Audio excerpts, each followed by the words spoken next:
All right, aloha, Tulsi Kratz, and hello to Bernie fans as well as Bernie Sanders recovers. And I'm wishing him the best. What the media has been doing to Bernie Sanders, even from I've seen non-Bernie people just say things that are really enlightening. Like, I don't even support Bernie Sanders, but can they leave the guy alone? I mean, it's almost as if they're predicting, at what time his heart will give out.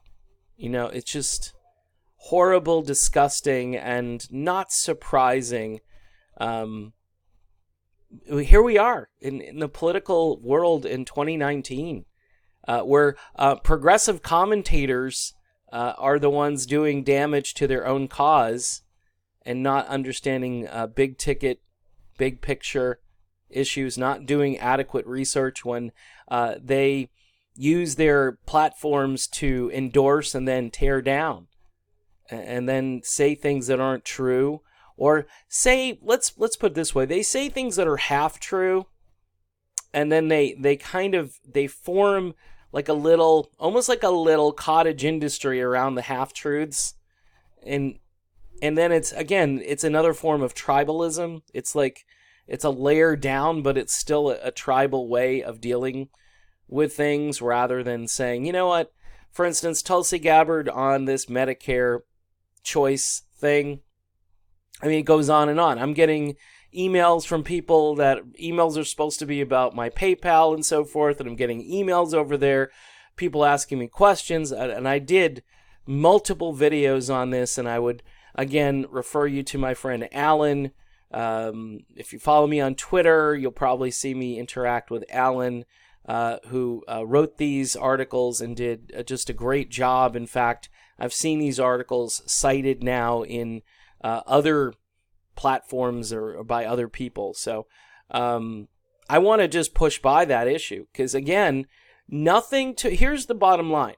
Whether you think she's trying to do, a bait and switch, okay, because that's what I heard. I heard it was a bait and switch. Oh, she's for Medicare for all, and she's not anymore. No. Actually, see, and that's the problem with that particular person, is that, again, she did not raise her hand at the debate when they asked if the candidates would abolish all private insurance. Personally, I think it's a stupid idea. As much as you hate the insurance companies, they would have a greatly diminished role. And everybody is fearful that, people won't choose. Well, then, here's the thing. We've got to make our proposal really good. So people will say, you know what, I don't need private health insurance. I think you cripple that industry and reduce it dramatically under either Bernie's plan or Tulsi's plan or the House plan or whatever plan you're looking up. But it's frustrating. It's just frustrating to watch these people cannibalize one another. And then you're left with what? You're gonna create a lane, an open lane for Elizabeth Warren. And by the way, folks, Joe Biden isn't out of this. And that's another thing people have to recognize. In South Carolina, Joe Biden has like a 19-point lead or something like that. I mean, it's not even close. And by the way, his lead has increased since all of the cognitive, what should I call it? Cognitive decline. I don't know. So, Tulsi Gabbard, to me, represents clear political thinkers who see a very big picture. You may be a Rand Paul supporter. You may be a Jill Stein supporter. This is what's great about Tulsi Gabbard. We have an opportunity to unify, because not only is her message unifying, but the way she conducts herself, the way she carries herself. I'll give you an example. If you watch the Joe Rogan interview she did, there's this very transparent, sincere, real person there. I mean, this is someone you could go up to and say, hey, Tulsi. And she'd be like, hey, this wouldn't be Elizabeth Warren, who arrives with all of this pretentiousness and baggage and I'm Elizabeth Warren and I've lived in the ivory tower. Tulsi Gabbard surfed the beaches of Hawaii, picked trash up in Hawaii, stood with those at Standing Rock, by the way. Bernie Sanders technically did too, not in person. Jill Stein obviously did as well. But Tulsi was an elected political official who is at that event. And I think it took courage for her, because here's the deal with Tulsi. When Tulsi comes at the environmental stuff, she does so with real life anecdotal evidence. She comes at it not as Al Gore, but as somebody who's actually lived the environment and understands that we need to protect it. She doesn't go flying around on a private jet after she makes a speech. She actually kind of lives what she preaches. So she's got so many good traits, and I think that's why she's still in this. I think if she were another candidate at this point and she didn't have kind of the personality traits and the life experience, being from the military but yet understanding that we need to pull the military back. I mean, these things, you don't see this anymore. This is a very unique opportunity we have to put someone in the White House who is going to take these resources that we're wasting and put it back into American infrastructure. And that's how you kind of look at it. You can go piece by piece on, climate change and Medicare for all, student loan debt, which Bernie Sanders has that lane and he's done well with it. But here's why I like Tulsi. Tulsi just puts out big ideas and says, hey, this is what we need to do. We can fight about the details of where we're going to put this money, but we first need to shut down the machine. We need to shut the machine down and bring the money home. So I said that in another video or whatever. I don't know, tweeted it. Can't remember now. But that's the bottom line. That's her campaign. Shut the dirty machine down and bring the money home. And by the way, restructure our economy so it's not a wartime economy that we've been running since World War II. When you think about it, when has the United States not been in a wartime economy? And a lot of people don't recognize this. I mean, I'm watching this stuff happen on Twitter with Ellen DeGeneres and George W. Bush. They're at a football game together. Oh, man. The visuals and it's the neocon sitting next to the neo-lib. That's all that was. He's a conservative Republican.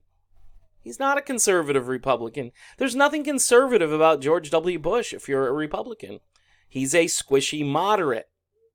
And he would fit fine within the Democratic Party. He just needs to change his views, and his wife, I think, changed her view on abortion, and they're right there. They're right there. He's not Mike Pence if they're worried about Mike Pence. All right? And by the way, in 10 years, Mike Pence could be on one of these shows. They'll rehabilitate his image. Because what the Trump era has done is Trump is so polarizing that these people would go back to any of these people. They'd go back to Ronald Reagan. They'd go back to any of these people and say, wow, you were a great president. And the end of Bush's term, he gave like a speech, I remember, like one of his last speeches to the media, and the anger, the steam was coming off his forehead. And he deserved the crap he was getting because he just let go of the steering wheel. Financial crisis? Obama's coming. He'll fix that. Good job. That's the way to fight for America. So one of the reasons, and please don't take this the wrong way, one of the reasons I love Tulsi Gabbard is she's a normal person. She's normal. And I'm not talking any immutable traits, anything like that, so please don't misconstrue any of that. I'm not talking about physical characteristics or race or any of those sexual orientation, none of that. I'm talking about she's somebody who, when I listen to, I don't cringe. She's not a lunatic. She doesn't talk in tribal platitudes. She thinks through issues. My guess is when she's not on the campaign trail, she gets questions and she looks at these questions and she comes back, she studies and she comes back with answers to these questions. She is such a better candidate than anybody else running. You look at the list of the Democrat clown car, as some people have called it, and until you get to Bernie and Tulsi, there's really nothing in the car. Biden, like I said, he's cognitively challenged. All right? And he's in the pocket of every large corporation imaginable. Look, I know some people are looking for Obama nostalgia, but I don't want to go back to Obama. One of the reasons I voted for Trump and then jumped off the Trump train, but initially, Obama hadn't really fixed anything. All right? And a lot of people thought, well, here comes Trump. Trump is the anti-Obama, but now I've realized that they're all pretty much in the same clown car together. Tulsi Gabbard is not in that car. She is driving her own bus, and that's what makes her different. And she appeals, again, to Green Party, to a Libertarian Party, to independents, to Republicans, let's be honest, and to old school Democrats, like the Mike Gravel Democrats from the 1970s, who knew that we couldn't just continue to build the war machine. And she's an environmentalist. She cares about women's issues. She cares about minority issues all over the place. No matter who you are, she cares. She relates to you. So, yeah, I support Tulsi Gabbard because she's a normal person. And she frames issues in a way that's not divisive, that's not tribal, that is designed to calm things down and not anger the other side. And if you think that's not important, then you don't know politics. You just don't know it. I love the fact that she's very skeptical about the so-called impeachment inquiry, because again, it's another rabbit trail. It's just going to make Donald Trump stronger at the end of it. There's no way he's going to get impeached. There's no way.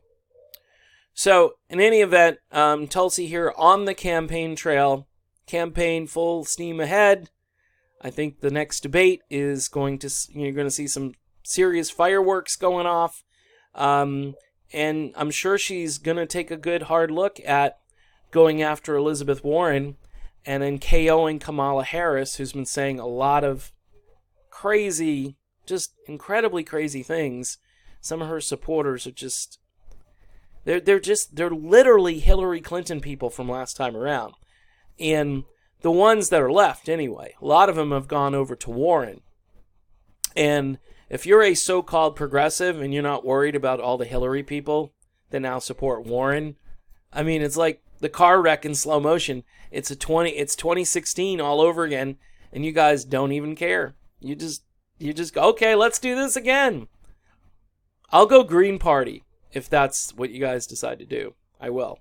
And I'll lose, obviously, and we'll try to build a political movement. And I can do this.